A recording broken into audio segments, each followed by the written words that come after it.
যারা ভালোবাসায় ব্যর্থ তারা এই কাজটি করবেন। প্রথমে এই নকশাটি অঙ্কন করবেন, তারপরে আমি যেভাবে লিখছি সেভাবে লিখবেন।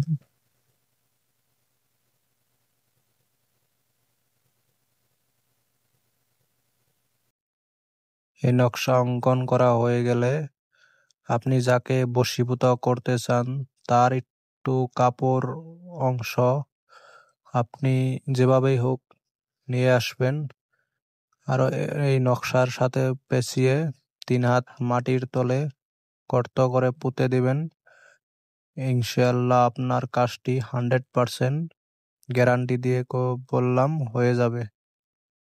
আরও এই নকশাটি অঙ্কন করার সাথে আপনি যাকে বশীভূত করতে চান তার ছবি অথবা তার প্রতি ধ্যান রেখে আপনি এই নকশাটি অঙ্কন করবেন।